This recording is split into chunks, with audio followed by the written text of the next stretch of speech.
Hey guys, today we're going to be looking at the Extra Ops mission in Ground Zeroes called MGS V, and we're also going to be looking at some other clips of some other Metal Gear games and seeing what they're actually connected to. You may be surprised, so let's just jump right in. Urgent request to investigate unusual activity at the U.S. naval facility in Cuba. According to our man in the CIA, they lost all contact with the base shortly after a Soviet commuter jet crashed into the coast nearby. But the strange thing is that when comms were restored 24 hours later, the only message received was conditions normal, and that was it. The plane's at the bottom of the ocean now, but before it sank, hey look, the Platinum Studios logo. Escaped the wreckage and made it to shore. The Pentagon's assessment jives with the intel from our on-site informant. Signs indicate that the base has been taken over by some unknown entity. Intelligent beings that attack people and steal their identities. That's right, boss. Body snatchers.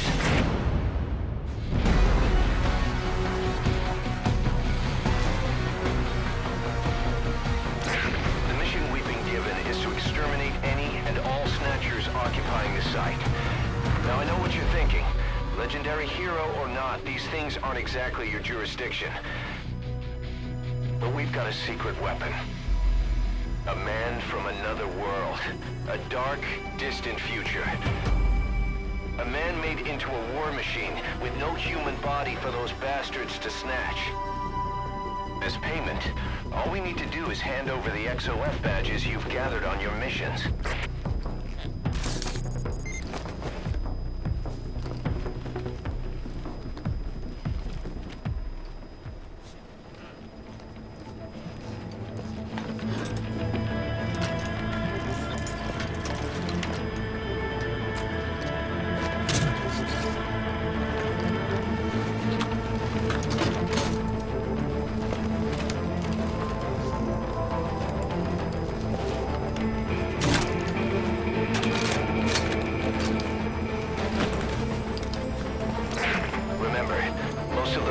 Down there are nothing but snatchers inhabiting human bodies. I wouldn't expect to find many survivors.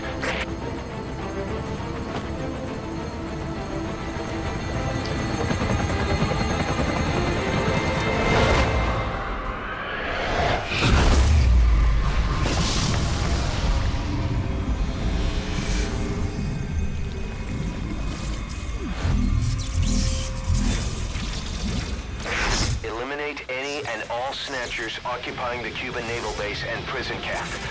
There's no telling what'll happen to the world if you lose. The fate of the human race is in your hands, Raiden.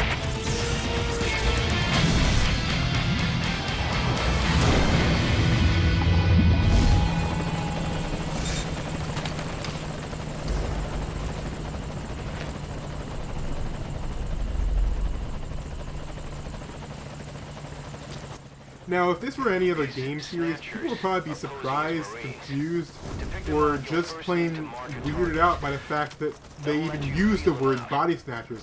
But this is a Metal Gear game after all. I mean, the series has had robot ninjas, female sentient tanks, not vampires, and people who shoot bees out of guns. So, it's not really a big surprise. But actually, this mission's idea is not that crazy after all. Going back to the pre-solid Metal Gear games, Hideo Kojima actually worked on a few other non-Metal Gear games. The more popular one being Police Nuts. It came out in 1994, 4 years before Metal Gear Solid, and was even referenced a few times in Metal Gear Solid. Otacon actually had a poster of the game in his lab on his wall, which most people probably saw. And they actually show some footage of Police Nuts actually in his explanation of how he got into robotics, showing a little bit of the full motion video cutscenes. Although these video clips were removed from the Twin Snakes version of the game, probably due to it being on a Nintendo console. There is actually a ton of crossover between Kojima's various works, but this has probably got to be one of the most direct ones. This entire mission is a tribute to the 1988 game Snatcher, made originally for the PC 8801 home computer system, and later ported to various systems including the PS1, and even got a US release on a Sega CD.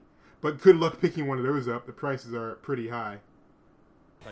This is a cyberpunk visual novel adventure games with a similar style to Police Knots. Most of the interaction is menu-based, where you can't really choose where you want to move, so it's not like the original Metal Gear game or the Metal Gear 2 game, which will be released 2 years later. You use menus to do everything to like explore, talk, use items, and all that. Just similar to like those old point-and-click adventure games, except you can't move on your own. As you saw in the beginning of this mission, Raiden chooses to forego his usual sword and arms himself with a gun. This is likely because the creators didn't want to have to completely rebuild the game to accommodate swords, but it also could be said that it's just a reference to how the original character in Snatcher only used a gun. They even had a light gun option for some of the ports, where you could actually use a light gun and actually aim at the screen to shoot the Snatchers, which is actually pretty cool. On a side note, Snatcher is probably one of the only adult games I've ever played that actually came with a sheet of stickers. That's always a nice plus. As far as gameplay goes, there's quite a bit of differences between this mission in Ground Zeroes and that of the game Snatcher. In Snatcher you play as Gillian Seed, who looks quite a lot like Deckard from Blade Runner, and your task is to hunt down and kill Snatchers, and only Snatchers. Not every single person you meet like in the Ground Zeroes. You work as a runner, haha, I get it, for Junker HQ, and you're even given a robot sidekick. Who is that robot sidekick?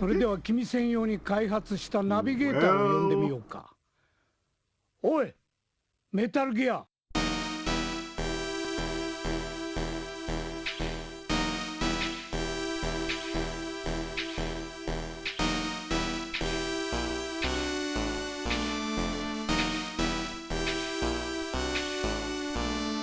Metal, 自己紹介しろ。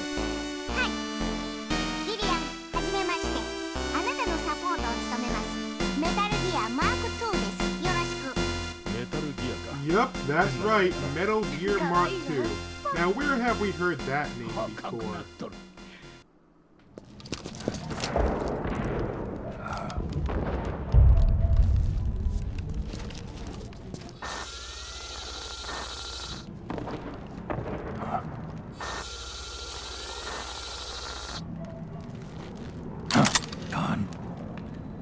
Sorry to keep you waiting, Snake. Allow me to introduce Metal Gear Mark II. Metal Gear. That's right. Just like Rex.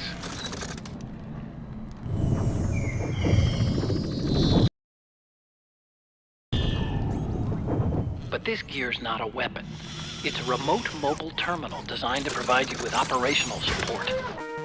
Yep, it's the exact same Metal Gear model that Otacon uses to communicate with Snake in Metal Gear Solid 4.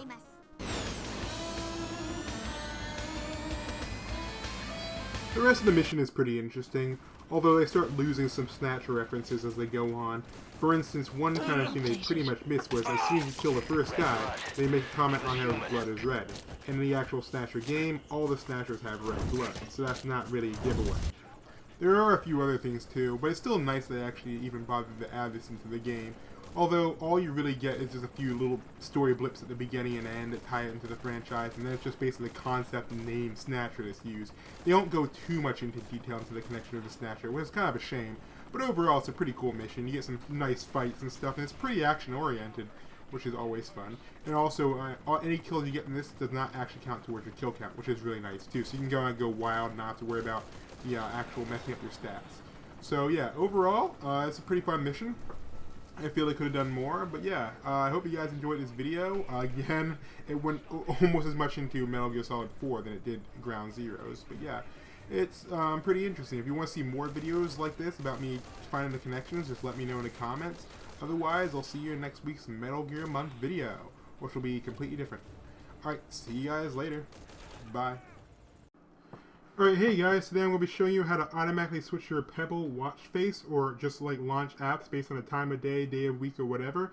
The only thing that's required for this is this